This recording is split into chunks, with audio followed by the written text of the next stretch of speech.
Abra sua Bíblia. Filipenses, capítulo 2.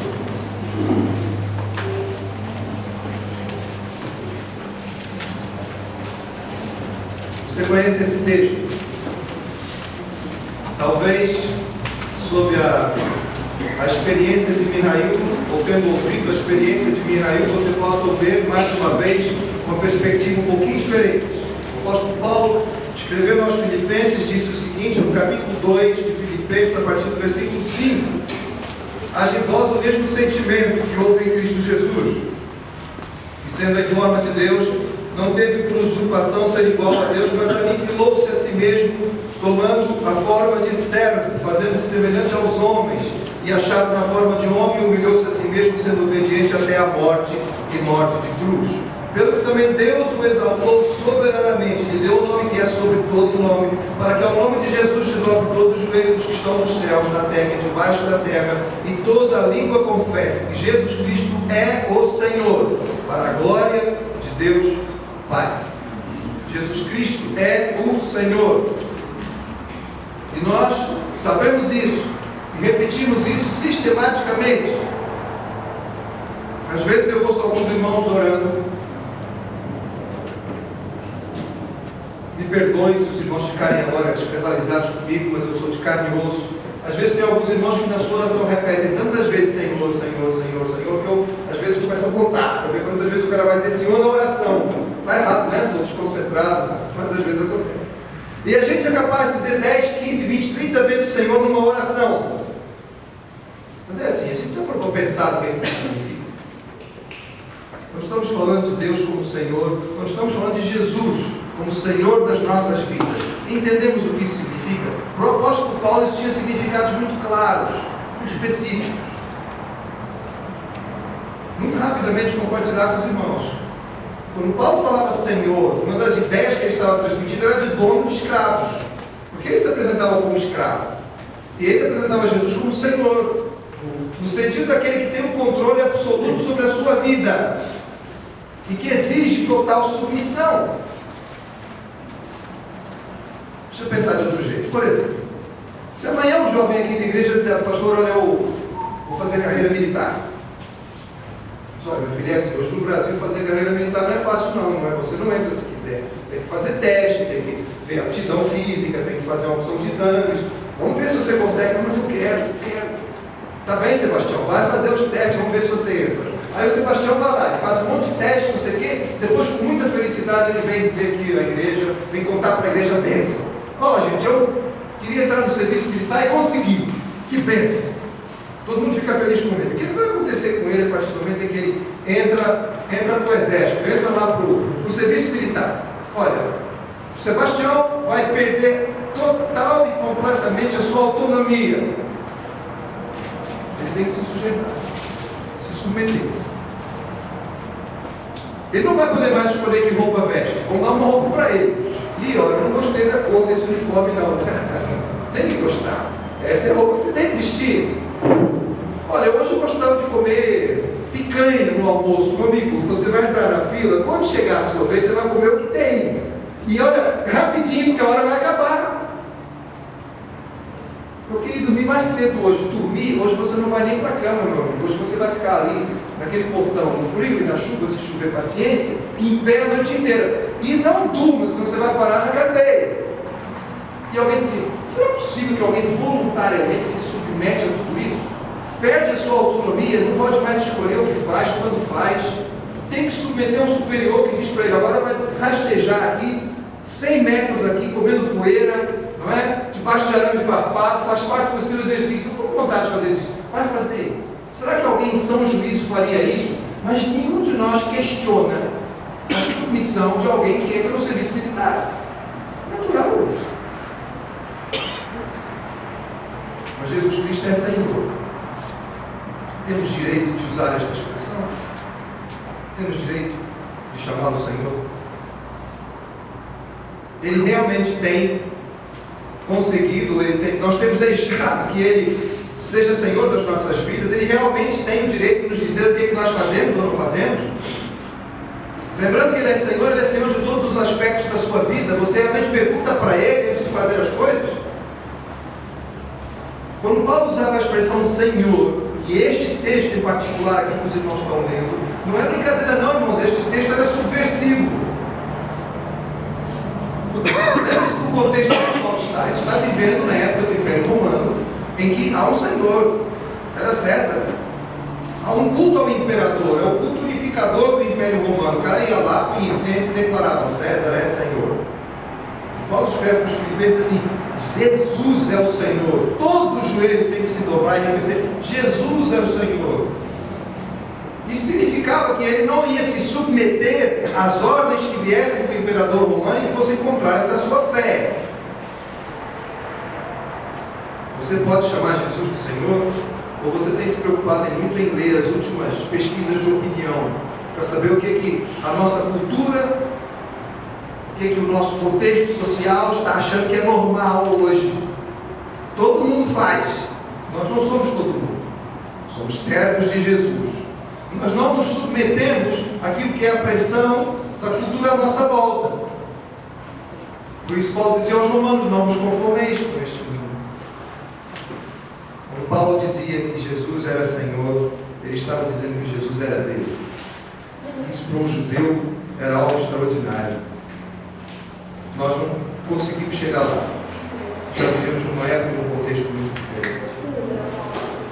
Meus irmãos, a realidade do leste da Europa, que eu brevemente compartilho com os irmãos, tem a ver com o nosso trabalho na Junta de Missões Mundiais.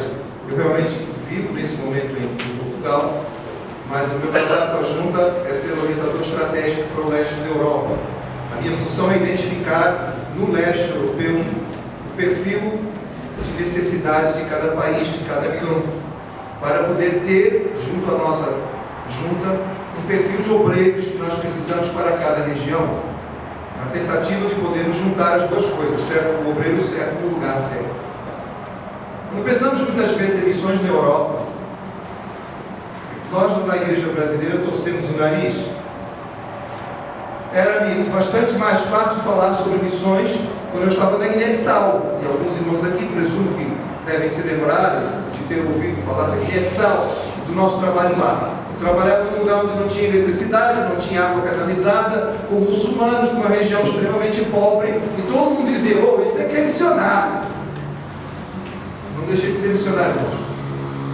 O chamado do Senhor é um só, e não é geográfico. A gente às vezes confunde as coisas, né? Temos a tendência de achar que o chamado é geográfico, não é funcional. A gente no Brasil tem muito essa mania, tem jovens nos congressos. Eu estou aqui porque vim para o Congresso Brasileiro de Missões, está sendo uma correria danada, consegui chegar aqui, graças a Deus que a gente conseguiu, tem que voltar correndo, porque tem compromisso, mas é assim, ali a gente tem jovens que vêm falar conosco: pastor, eu tenho um chamado para a África. Eu disse: não, meu irmão, peraí, como você está aí conversando comigo? Você tem o quê? Eu tenho um chamado para a África. Não, você tem um direcionamento de Deus para a África. Qual é o seu chamado? Eu não vou fundir as coisas. Deus direciona, claro, a palavra nos diz que sim. Paulo queria ir para a Ásia e Deus disse: vai para a Macedônia. Isso é direcionamento. O chamado de Paulo era um só, ele era apóstolo aos gentios, chamado pelo Senhor. O meu chamado é missionário. Quando o Senhor mostrou, trabalhamos 12 anos na Guiné-Bissau. Deixa eu dizer aos irmãos que acompanharam o trabalho da Guiné, que podem ter alguma curiosidade de saber, dizer aos irmãos que pela misericórdia e graça de Deus o trabalho vai muito bem.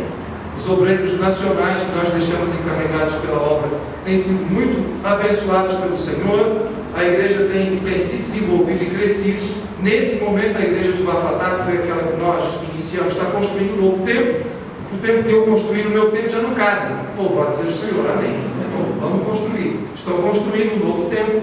A escola está no seu limite em termos de ocupação, tem mais de 1000 alunos nesse momento. A rádio que nós iniciamos ali funciona todos os dias. Eu continuo pregando diariamente na Guiné-Bissau, porque eu deixei mensagens para muitos anos, então eles continuam usando as gravações que eu deixei. E melhor ainda, irmãos, nós estamos crescendo, estamos expandindo.